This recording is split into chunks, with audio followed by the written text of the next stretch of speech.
from WCIA 3 Plus with your hosts Glenn Kinley, Courtney Lane Brewer, and Tristan Thomas. This is the SEFCU Your Illini Nation WCIA 3 in 1 podcast. All right, welcome into the Your Illini Nation 3-in-1 podcast. I'm Courtney Lane Brewer coming at you literally about an hour after Illinois has gotten win number 1 of the Big Ten calendar. I've got Tristan Thomas here with me. Glenn was out in Columbus reporting on the game. You can head over to our website for his coverage of the game. But Tristan, all in all, I think a great way to start Big Ten play for this team. Now 8-2 on the year. Yeah, I mean, kind of a game that Illinois led like most of the way, but didn't really feel like a runaway till the very end.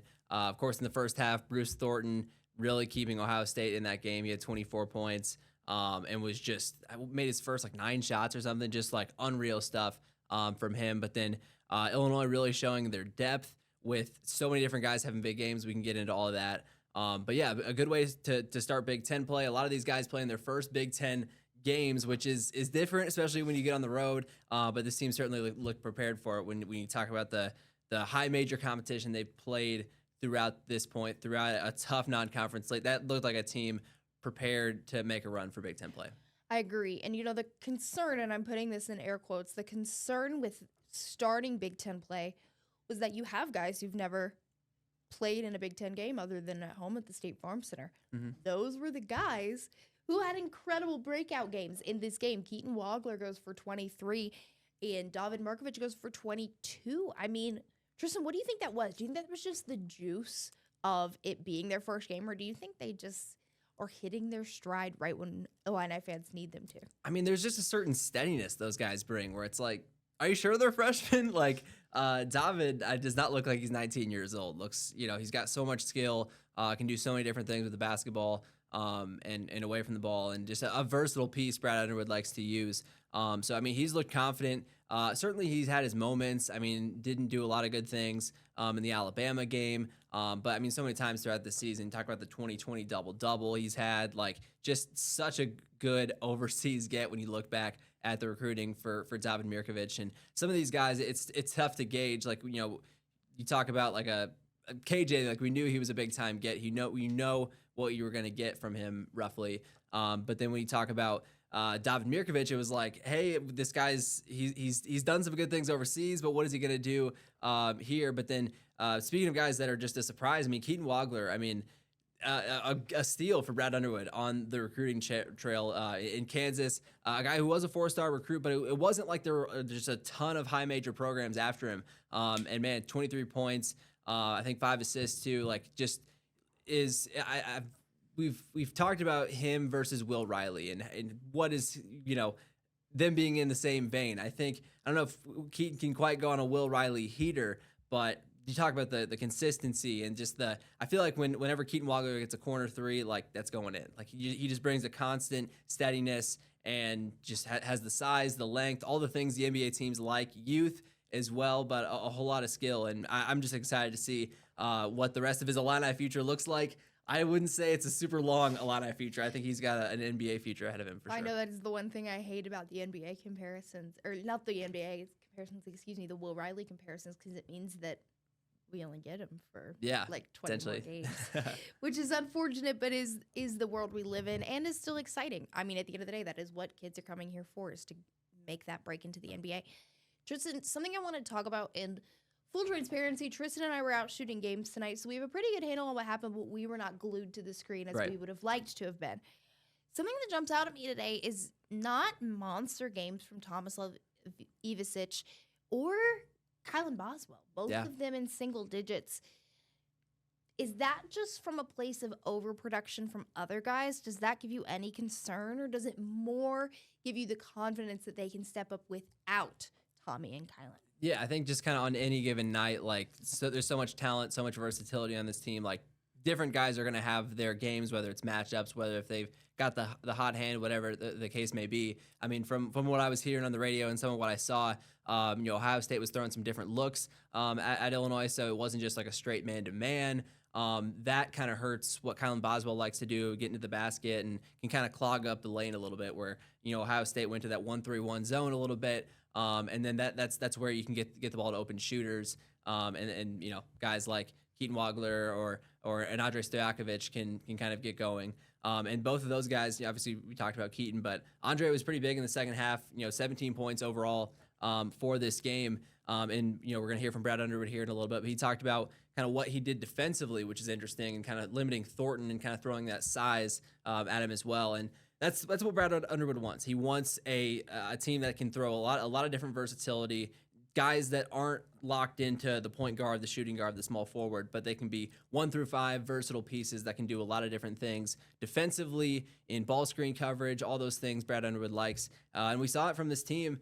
And of course, the fouls, a big thing in this one too, where just a lot of free throws, double bonus, like that felt like the whole second half down the stretch. But 29 of 32 for the free throws. Illini fans certainly happy to see that after the Alabama game, and knowing this team can maybe have some rough stretches at the free throw line. So they and stepped perfect up in the first half. I think worth noting, not just 29 of 32, 11 of 11 in the first 20. Yeah, for the most part, that the free throw shooting helping kind of maintain that 5-6 point lead, got to 8 at one point, and just hanging on there at the end. That's how you close out a game, especially on the road. Is if you have a lead, you got to, the other team's going to foul. Almost fumbled the bag a little bit with a turnover on the what do you call it, the football formation touchdown pass, but a good defensive stand there. And Illinois off to a good start in conference play, kind of the standalone game, and then back to non-conference play a little bit before we get to the full meat of the league schedule. Yeah, you get Nebraska here in Champaign on Saturday, but I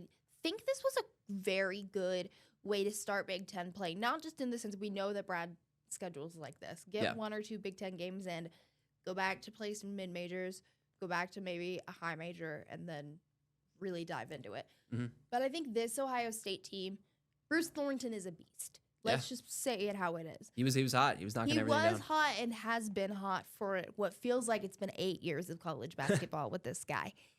To start with a team like that, not Purdue, but not maybe some of the lower teams in the Big Ten. I felt like this was a really good way to gauge how things are going. And now you get Nebraska at home. And Nebraska ranked for the first time since 2018. Yeah. Probably pretty fired up coming into this one. That could be another really good temp check of where things are at before Christmas. Yeah, well, it's funny. I think like historically, like I remember growing up watching the John Gross, Bruce Weber teams, and Ohio State was always loaded. They had Aaron Kraft and Jared Sullinger for a little bit, Evan Turner, like those Ohio State teams that were always ranked and you expected to make runs in the tournament. And since then, I mean, they've had some runs. EJ Liddell. A few different guys that they made some tournament runs, but they haven't been quite that establishment of that the number 1 team in the Big Ten or a top 5 team consistently. But then you look at Ohio State or Nebraska, and you're like, oh, that's a team you should beat, no doubt about it. Well, they're, like you said, undefeated, ranked. They've got some big wins on their schedule. 21-point win over Creighton. They beat Oklahoma in a shootout, so a team that can fill it up. They beat Glenn Kinley's Kansas State Wildcats as well. So it's not just a total. They haven't just played a bunch of mid-majors. They've got some quality wins on their schedule. Not quite as much as Illinois, but they've got a resume that is obviously has them in the rankings, and they're certainly going to want to come into Champaign, a place they haven't really won that much in the Brad Underwood era. They've had some success against Illinois, especially last year in Nebraska, but trying to come to Champaign and get a Big Ten road win. That's always tough to do. And in the Brad Underwood era, that's been tough for any team to do in coming into Champaign. Can I ask, because I know you have the ESPN, I can see the ESPN app on your phone. Can you run me through the rest of Illinois' schedule for 2025? Obviously, I know Nebraska this weekend. And then obviously bragging rights. Yeah. But can you fill me in on some of the gaps in there? Well, the 2 standalone Big Ten games, kind of a twofer there, as we mentioned with Ohio State and then Nebraska. Then bragging rights Monday the 22nd. It's kind of lame that's on a Monday. Hold on, there's nothing in between. No, so there's 9 days off there. Wow, so no wonder I didn't know what goes there. Yeah, there isn't anything. Exist. Yeah, well, and Brad Underwood's gonna love that. Gonna love the practice time with these guys and. Trying to get to full health. Jason Jaxtis and Ty Rogers were the only ones out for this Ohio State game. So who knows on Ty's timeline? It's one of those kind of wait and see. But we see him getting some shots up in practice before games, and Seems like he's moving around a little bit, so we'll see with his timeline. And then to round out the year, the 29th, so a week after that Missouri game, so even more practice time, hosting Southern. And then you get into Big Ten play there at Penn State January 3rd, and you're off and running there. So really just 3 more games in 2025. Yeah. That's crazy. It's gone so fast. It's wild. flown by. Mm-hmm. Wow. Yeah. Flown by off to an 8-2 start with 3 more on the table. Coming up after this, we're going to get you Brad Underwood's post-game comments out of Columbus. Lots of interesting stuff from him as always. And then after you hear from Brad, we're going to talk a little football because much to Illini fans' joy, the season is not over just yet. We'll be right back. It's a good basketball team that we were able to fend off today.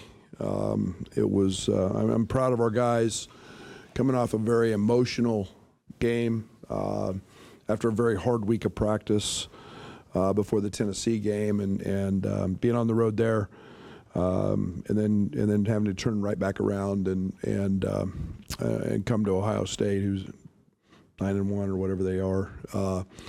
But Jake's doing an incredible job. This team's very, very efficient offensively. We had to withstand a really, really good player having a half. And, it's amazing. We spent a ton of time talking about Bruce and not letting him get going, and he got going. And there wasn't a whole lot we could do about it. Some of those shots were very deep. But I thought Andrei Stojakovic's job defensively, everybody's going to look at his points. I thought the job defensively he did on him maybe shocked his central nervous system a little bit. He just gave him a different look in the second half. And Kylan Boswell's offensive rebound, we've been harping about him rebounding the ball better because he's so good at it and he's so powerful and athletic. But his offensive rebound late was huge. And, there's probably not enough adjectives to say and talk about how good our freshmen were in their first true Big Ten road game. So both those guys were great. And, we thought we did a nice job being able to attack their coverages, whether they were in ball screens and they're a big ice team. And, Merck gets 3 threes. And then Z came off the bench and hit a couple. And then when they went to switching, it allowed us to drive them and put some foul pressure on them. So good win. It's like stealing gold when you come on the road and in this league and get one. And just proud of our guys. Just kept chopping wood tonight and did a nice job. Asked you pretty much every which way about Keaton, but how do you put in perspective what this start of his career has been for him? Good. Just good. I'm not going to put an expectation on him. I'm not going to put a ceiling on him.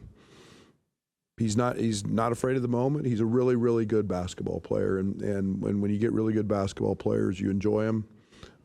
He's very coachable. He wants to continue to learn and be educated and grow. And I think it speaks volumes. I didn't take him out in the second half of his stamina and his strength but pretty terrific.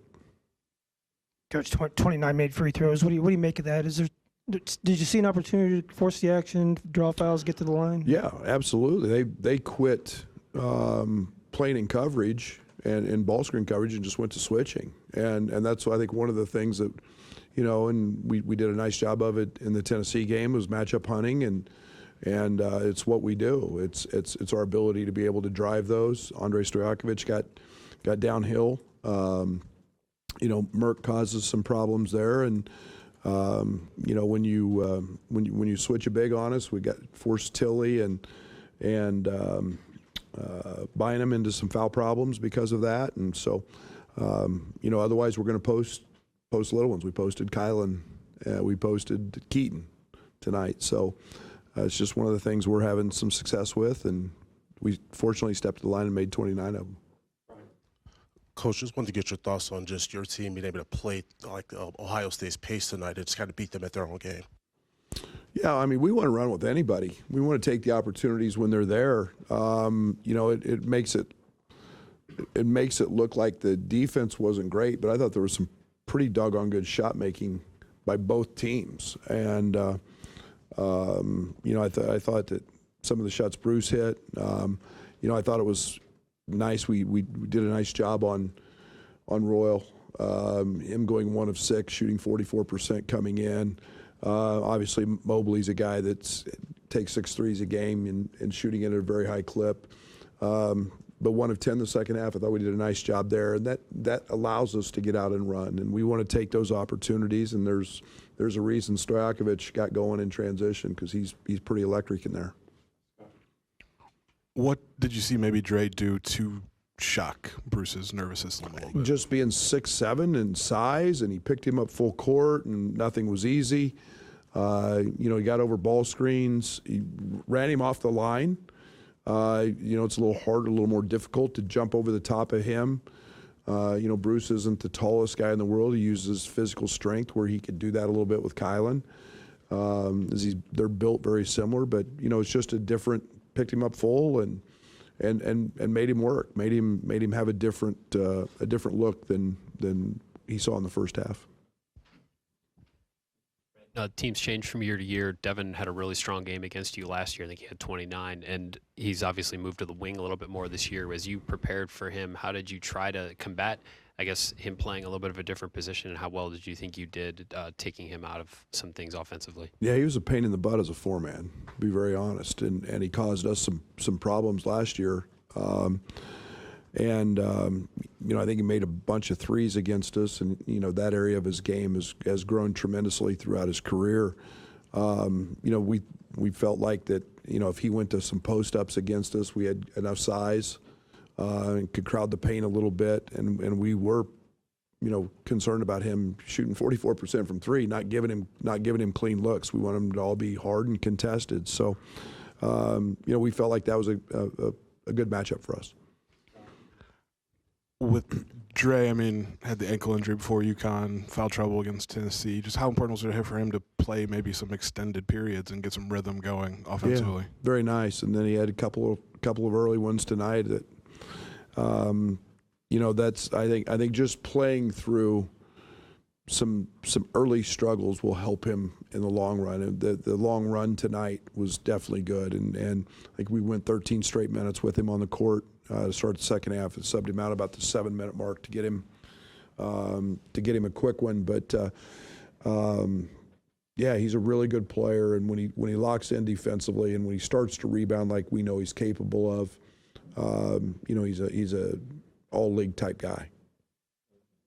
Heading into this game, you wanted to be able to handle their switching defenses. How do you think he did? They rolled out some zone overstretches and some full court press. Yeah, I think that's what they do. We were prepared for all of it. I thought that, anytime you go on the road, and I don't know what we shoot, I guess it wasn't a great percentage of second half, but you got to like the shots you get. I'll look at that. I thought that when you get to the foul line, your efficiency is pretty good, and the first half was just it was just back and forth, everybody making shots. The second half just kind of turned into a Big Ten basketball game in terms of the kind of the rugged type play, but made enough when we had to, and got to the foul line. So I thought it was pretty good. Brad, what was working for Z tonight, and what kind of luxury is that for you to have someone like him come off the bench when Tommy's maybe not having his best game? Well, the one thing that's helped Z the most is Adam Fletcher. He came in here at 220 pounds, and now he's 250. And so being able to take advantage of switches, I think it was Cups in the first half, or I think it was Cups. He just backed him into a post-up and just jumped right over the top of him. And everybody knows that he's a very, very good shooter.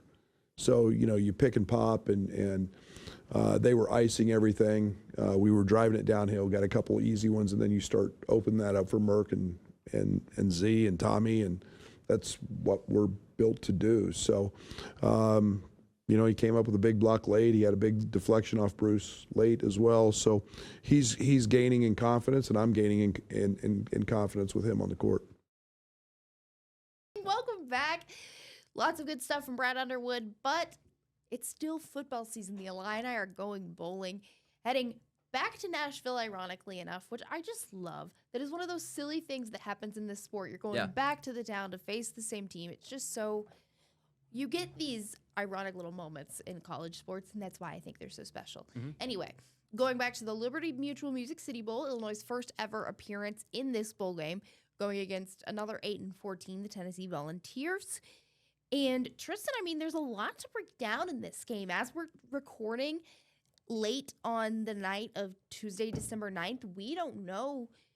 I mean, we could get an opt-out tomorrow. We could get an opt-in tomorrow. We don't know a lot of that, but what we do know is that I really like this matchup, and I'm really excited to see what Illinois does in a second straight bowl game while they're continuing to build. Well, and it's funny, this game has that layer of the offseason drama of, Nico leaves, and then, is Tennessee going to go after Luke Altmaier? He shuts that down, and Joey Aguilar comes in, and then, that's that whole thing. It's going to be Tennessee fans are finally going to get to see Luke Altmaier. And I have Brad Bielema's statement on that on my Twitter. If you haven't seen it, at Courtney Lane BR, I have him commenting on that directly. If you want to go check it out. Well, it's interesting. Continue. Yeah, that's interesting. And then I think the offense, that's the total over under is set at 61.5. And Tennessee just firing their defensive coordinator. Certainly, we've seen this Illinois defense struggle at times throughout the year. So, I mean, I just see shootout, which offense is going to bring it the most. Certainly, is Luke Altmaier going to play? Is J.C. Davis going to play? Is Gabe Backus going to play? Those are the big three I think you're thinking about as guys who could have NFL futures kind of immediately after this season. And how does that work out? We've also not been told anything concrete on Xavier Scott. That is a huge question mark. Yeah, we haven't. I mean, it wasn't like straight away he is out for the year. I think right? Bielema has said throughout the season he could be back for the bowl game. I think those words have been said. I'm not saying anything. I don't know anything. But that is another thing when we have to think about all these opt-outs. There could be an opt-in in that. Another thing that I think is interesting to point out, and Brett Bielema also spoke about this in his press conference that was held the day of the announcement. Something that he has done recently and that I really admire about him is if a guy wants to enter the transfer portal opens, I think, January 2nd. If a guy wants to enter the transfer portal and has come to Brett Bielema in his office and said, I want to enter the portal, he will say, okay, we love you. Do you still want to come play in Nashville with us? He's done it last year and in years past, and it's something I really admire. So that's another thing we have to keep an eye on is will guys transfer? Will they tell us they're going to transfer before the bowl game? Will they play the bowl game and then transfer? There's so many unknowns this time of year. We already know Troy Petty is in the portal. Easton Baker? Yes. Yes. And I think that's it. I believe so. Those are the main ones I'm thinking right now. I mean, it just with how college football is, I'd assume, a few more to come. Certainly when you look at, certain positions and the future outlook and some guys of looking ahead of will they ever get on the field if they're at Illinois versus going somewhere else where they can play. Sometimes it's just a mutual parting of ways that way. I mean, last year with Josh McCray, that was a surprise. I think more so the destination, like we've talked about, of him going to Georgia versus a place where, okay, oh my gosh, Josh McCray's an SEC champion. I haven't wow. even put two and two together. I think you and I are realizing this at the same time. You just think about it separately, and then you're like, oh yeah, Josh is there. Funny thing with, I don't know if you knew this, with Tim Banks, former Illini defensive coordinator. I did see that. 2012 through 2015 under Tim Beckman. So no Illini connection there, unfortunately. But I mean, Courtney, am I right in assuming, hey, offensive battle, it's going to be, who can get to 100 first? I agree, because this has been a high-powered offensive Illinois team, and it's been so much fun to watch, but this has also been a stereotypical Tennessee team. They're going to drive. They're going to score. They're going to continue to score, and they're going to be in their home state. I mean, Nashville is essentially Knoxville, Tennessee. Yeah. That's where you go after you graduate and you get a little job, and you and your friends go wear your orange on the weekends. I know, because I have these friends. There's going to be a huge Tennessee contingent at this game that's going to be powering this team that's already pretty high-powered. And so I think it's really important for fans to show out, and I also think it's really important for Illinois fans to know what they're getting into. I mean, you're effectively playing in an SEC road game. And that's something that Brett Bielema knows about. That's a bit of a secret weapon I think Illinois has in this one. And I think it just makes it even more special. I mean, we're seeing Notre Dame opt out of bowl games and things like this. Like, bowl games are fun. Yeah. They may not mean anything, but they are fun. Let them continue to be fun. And it's funny, like in 2022, Illinois, when they were in the ReliaQuest Bowl, had that interesting. It was a big story, so it was important that they covered it. But Mike Leach passing away, and that Mississippi State team kind of playing for him, that sort of overshadowed Illinois'. Hey, they haven't been to a bowl game in a few years here. First time under Brett Bielema, that in Tampa and the Pirate and all that stuff. And a game Illinois probably could have won, but again looked kind of outmatched. So yeah, it's good to see Illinois in a big time game like this against a marquee opponent. Shoot your shot, see what you can do, and help continuing to build up this program that's got a impressive recruiting class, top 25 class. What can you show to some of these guys in the portal that, hey, you want to join this culture? We're going to have another breakthrough season and continue to build up this program. But excited to see what's ahead. Should be very exciting. It's going to be a very exciting end to 2025 between all of the Illinois men's basketball, the Illinois women's basketball, who are on a pretty nice hot streak right now, and the year ending in Nashville with the Illini football team. We'll have it all here in our newscasts and on our website. For now, for Tristan Thomas, I'm Courtney Lane Brewer. Thanks so much for joining us.